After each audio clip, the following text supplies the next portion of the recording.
Hi, Steve Neandrews, Outlaw Bookseller here, and yes, my first Stranglers video for ages. Sorry about the delay, but there's been all sorts of stuff going on. I think I posted on, and I posted a brief video on the Stranglers 1v, Stranglers 4 Facebook page, where I got a lot of interaction there about why there's been a hiatus, and there is more to come. But something I wanted to do today, which I've been meaning to do for ages, is to talk about this book, Phil Knight's Strangled: Identity, Status, Structure and the Stranglers, which is a Stranglers book which I think a lot of people are not aware of. So I'm going to talk about that in a moment. But just to say thanks to everybody who's subscribed and been watching the videos. I'm over 1,000 subscribers now. That's great. Really feel indebted to the community. Some of my biggest watches have been for my Strangs videos, so that's really good.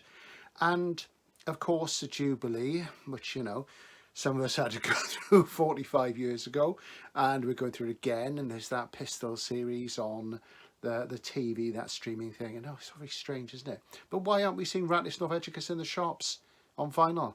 'Twas ever thus, but it wasn't then. That's the thing. History is written by the winners. No, it isn't. It's written by the people who are around at the moment.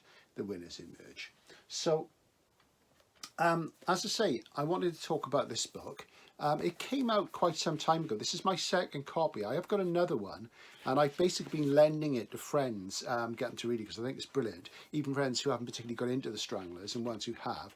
And the ones who have think it's fantastic. It came out in 2015. It's by a guy called Phil Knight, who's an engineer.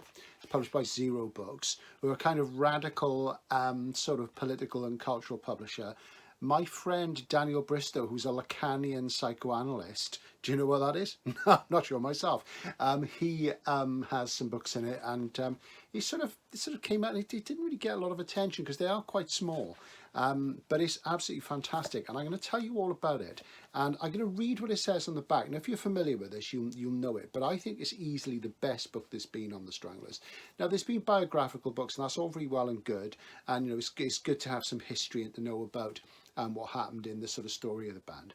But this is something else. This is a bit deeper, and that's what I like in rock and roll writing, because I think if you listen to a lot of music, you read a lot of music books over the years, and they do go through a certain sort of, you know, the band did this, they became successful, they made this album, and it was great, and they went on tour, and this happened. So, you know, it's the narrative we all want to know about, but it does get a bit dull as a format over and over again when you read lots of rock and roll books. Maybe you don't. I've got millions.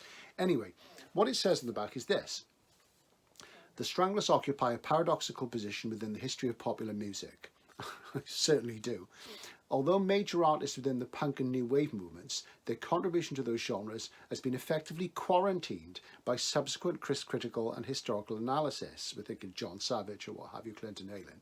They are somehow outside the realm of what responsible accounts of the period considered to be worthy of chronicling. Now, we know, of course, that they were the most commercially successful band. They were popular with the people, and as John Robb says, it's the people that count.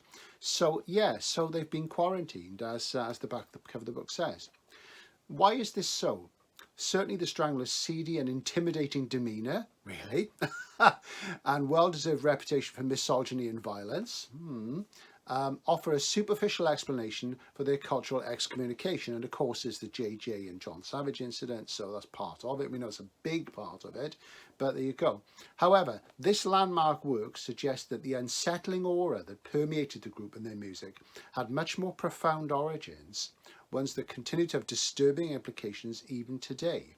The Stranglers, it argues, continue to be marginalised because, whether by accident or design, they brought to the fore the underlying issues of identity, status and structure that must by necessity be hidden from society's conscious awareness, and for this they would not be forgiven. So yes, there's a very foreboding sort of tone to that, in the way that there is to some of the records, you know, particularly early records. So I thought this was brilliant. I've read it several times, and it is one of my favourite books, generally speaking.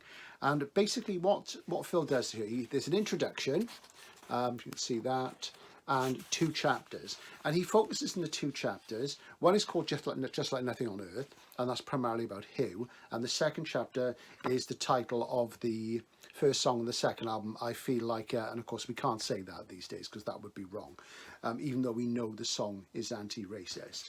So that's about JJ. So he focuses on Hugh and JJ as the primary songwriters in the conventional sense, the chords, the melodies, the lyrics, what have you. He does talk about Jet and Dave as well, and the band as a whole, but those two chapters focus on the two guys individually.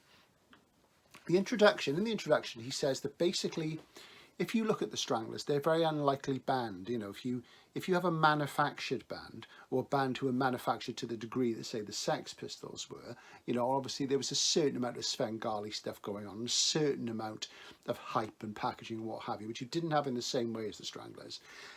You would never have put those four individuals together and thought that they could be a success, particularly in what we are told retrospectively about what British music was like and rock and roll music was like at that time generally. Well, of course, we know it was different because it was a more individual, more unique time, and we knew that what mattered was the music and the musicians. So there is that. And what Phil goes on to argue, he goes on to argue that the Stranglers were anti-structural. Society has a structure, everything has its place, there are roles, there are conventions, there are certain ways of looking at things, and they're accepted as the norm, and the Stranglers stood outside that by their very existence, and I think that's absolutely true.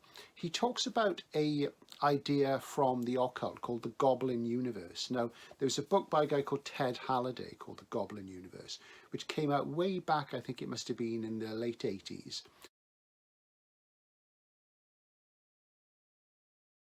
And I picked it up because it had an introduction by a writer I really like called Colin Wilson, who wrote about all sorts of things, and is a real outsider figure himself. In fact, his first book, way back in the late 50s, was a book called The Outsider, and he was a working class lad from Leicester, and he broke through and had a bestseller with a philosophy book. Well, you know, that simply wasn't done. You had to be upper class. So Wilson wrote an introduction to the Ted Halliday book, The Goblin Universe, and it's referred to in here. And the Goblin Universe is kind of this idea that beyond our reality, there is this supernatural occult reality, this anti-structural reality, which underlies and underpins the universe. Is something that's beyond our understanding and knowledge. Now, of course, we know that Dave Greenfield, our dear departed friend and, you know, idol, has been gone for a couple of years. We know that Dave was interested in the occult and astrology, particularly when he was younger in the 70s, and he said that he made a study of it, if not a practice of it. We know that there's an incident referred to in David Buckley's book, which is described as, you know, genuinely disturbing, and it was left out of the book, and, you know, people didn't want to talk about it, and we don't have any idea what that was. I've always suspected that that was something to do with Dave's occult practices. Who knows? It'll just have to be a rumor, I guess. I may be completely wrong, but it did suggest something esoteric, strange, and beyond our understanding.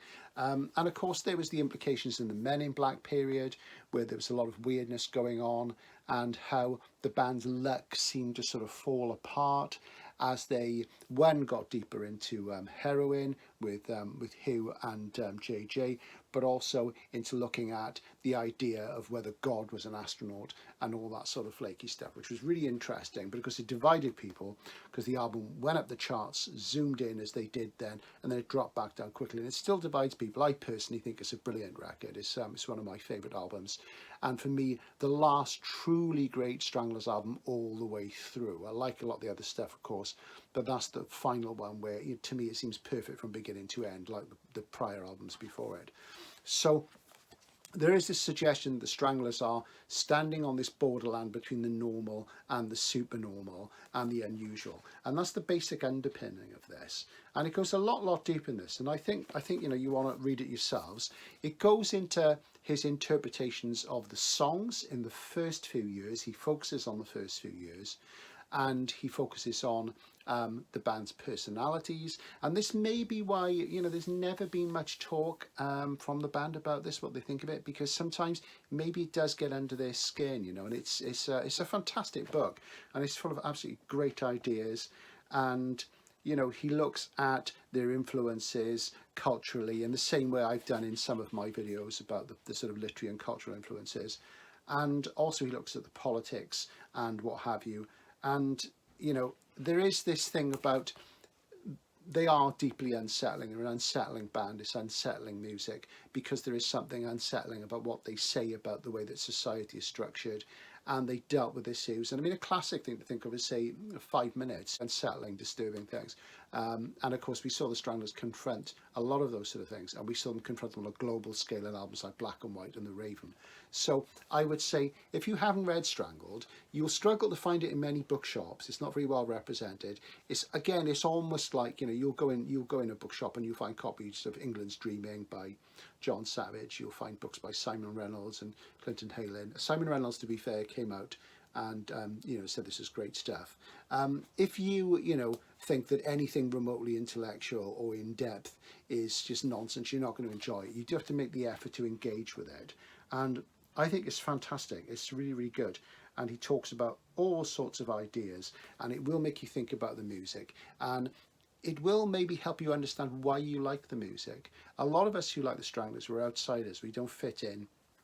We don't essentially agree with the way the society's gone, and we're square pegs in round holes, and you know, we have our own sort of way of communicating, interacting with each other. We recognize each other as, you know, as a sort of a subculture of our own, really, beyond any idea of punk or punk rock or what have you. You know, Stranglers fans, we are a community of individuals and outsiders, I think is the way I would say it, even when we're together. So do check this out. It's really, really good. You can order it online, of course. It's bits of it are controversial, I would say, but you know, you really do need to discover it for yourself. And it's easily, you know, one of the greatest rock and roll books I've read, and one of my favourite non-fiction books of all time. And you know, full of ideas, just like the band's music, really striking. So Phil Knight, you know, well done, Phil. This is fantastic. He's got a rather minimal online presence. I've tried to sort of find a way of getting in touch with him. I've never managed it. I guess I should write to Zero. And as I say, my friend Dan does stuff for them, and he's involved. So I'll do that at some point. So I hope this gets him some sales. I am going to get to Toddler on the Sea, I promise. But I'll see you again soon. This is Steve Andrews signing out. Thanks a lot for subscribing again, guys, and following the videos.